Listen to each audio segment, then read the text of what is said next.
கடந்த 25 ஆண்டு காலமாக மக்கள் பணியில் சேவையாற்றி வரும் யுனைடெட் சமூக நல அறக்கட்டளை சார்பாக விழிப்புணர்வு பேரணி. தமிழகத்தில் கொரோனா தொற்று அதிகரித்து தற்போது பொதுமக்களிடையே பெரும் கஷ்டத்தை ஏற்படுத்தியுள்ளது. இதனைத் தொடர்ந்து அரசு கொரோனா தொற்றினை கட்டுப்படுத்துவதற்கு பல்வேறு வகையில் விழிப்புணர்வு பொதுமக்களுக்கு அளித்து வருகின்றது. சில தன்னார்வ தொண்டு நிறுவனங்களும் இதில் பங்கு கொண்டு பொதுமக்களுக்கு கொரோனா தொற்று குறித்து விழிப்புணர்வு ஏற்படுத்தி வருகின்றனர். மேலும் யுனைடெட் சமூக நல அறக்கட்டளை சார்பாக மாவட்ட ஆட்சியர் அலுவலகத்திலிருந்து பேரணி புறப்பட்டு சென்றது.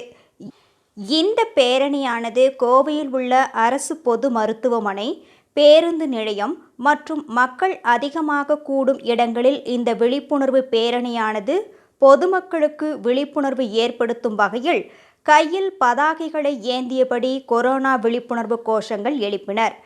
இந்த பேரணியை மாவட்ட ஆட்சியர் வளாகத்திலிருந்து வனத்துறை அமைச்சர் ராமச்சந்திரன் துவக்கி வைத்தார்.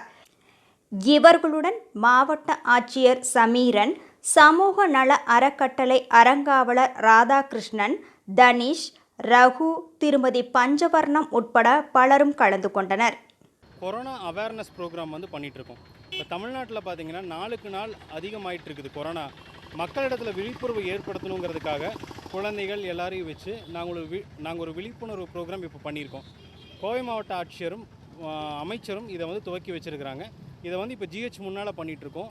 ஒவ்வொரு பஸ் ஸ்டாண்ட், மக்கள் கூடுற இடத்துல எல்லாம் போய் இந்த விழிப்புணர்வு பிரச்சாரம், துண்டு சீட்டு இதெல்லாம் நாங்கள் கொடுத்து அவங்களுக்கு அவேர்னஸ் கொடுக்கணும்னு இருக்கோம். இது ஒரு 25 வருஷமாக இந்த யுனைடெட் ட்ரஸ்ட் கோயம்புத்தூரில் ரன் ஆகிட்டு இருக்குது சிறப்பாக.